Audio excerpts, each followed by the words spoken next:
नाज़रीन brake news कंदासीं। कराची खां साइट एरिया जे गनी चोरंकी वटि कंपनी में शित किरी पई, हिकु ॼणो फौत थी वियो आहे। ब्रेक न्यूज़ कंदासीं।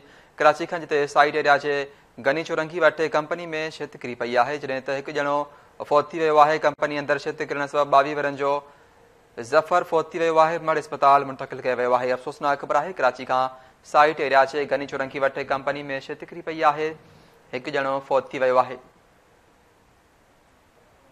कंपनी अंदरि शित किरण सबबि 22 वरनि जो ज़फ़र फौत थी वियो, मड़ अस्पताल मुंतक़िल कयो वियो आहे।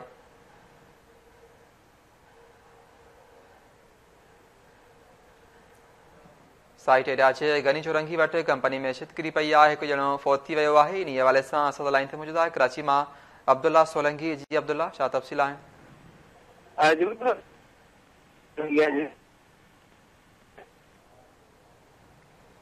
ठीकु आहे अब्दुल्ला सोलंगी।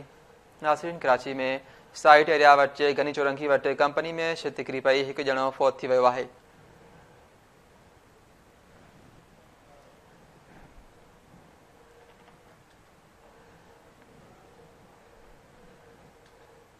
नाज़रीन, कराची में साइट एरिया जे गनी चोरंगी वटि कंपनी में शित किरी पई आहे, हिकु ॼणो फौत थी वियो आहे। कंपनी अंदरि शित किरण सबबि 22 वरनि जो ज़फ़र फौत थी वियो आहे, मड़ अस्पताल मुंतक़िल कयो वियो आहे।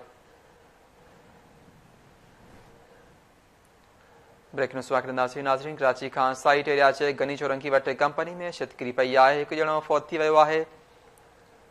कंपनी अंदरि शित किरण सबबि 22 वरनि जो ज़फ़र फौत थी वियो आहे, मड़ अस्पताल मुंतक़िल कयो वियो आहे।